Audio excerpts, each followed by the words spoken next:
এই মানহা, তোমরা গেম খেলবা? হ্যাঁ খেলবো, রেডি দাও। কি রে ভাই, এটা তো দেখি আমার বন্ধু। ও এত বছর পরে গেমে, তাও আমাকে ইনভাইট দিতেছে। আরে বন্ধু, কি অবস্থা তোর? কেমন আছো? এই তো ভালো, তোর কি অবস্থা?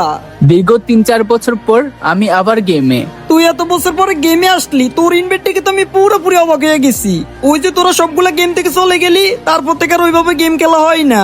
এখন একটু গেমে ঢুকি আর গেম খেলে বের হয়ে যায়। সত্যি তোদেরকে অনেক বেশি মিস করি, আর মিস করি পুরানো সেই দিনগুলো। আচ্ছা বন্ধু, চল গেম খেলি। তোর সাথে অনেক বছর হয়ে গেল গেম খেলা হয় না, আর এটাও দেখে আসি গেমের মধ্যে কি কি পরিবর্তন হয়েছে। আচ্ছা ঠিক আছে, রেডি দে।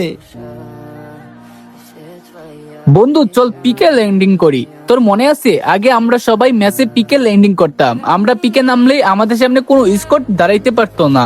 হ্যাঁ বন্ধু, সবই মনে আছে, ওগুলো কি আর ভোলা যায়? কি রে বন্ধু, এটা তুই আমাকে কোথায় নিয়ে আসলি? কই আবার নিয়ে আসলাম? তুই না আমাকে বললি তোরে পিকে নামাইতে। কি বলস? এটা পিকে? পিকে তো এমন ছিল না। হ্যাঁ বন্ধু, ঠিক বলছো। ওই টাইমের পিকটা এরকম ছিল না। এটা হইতাছে গেমের নিউ পিক, আর আমরা যারা ওল্ড প্লেয়ার আছি তারা ওল্ড পিকটাকে অনেক বেশি মিস করি। আমি তো মরে গেছি। তুই একটা ভালো জায়গা দেখে ক্যাম্পিং কর, না হলে আমার জন্য তুইও ম্যানেজ খাবি। কি রে বন্ধু, আমি আবার বাঁচলাম কেমনে?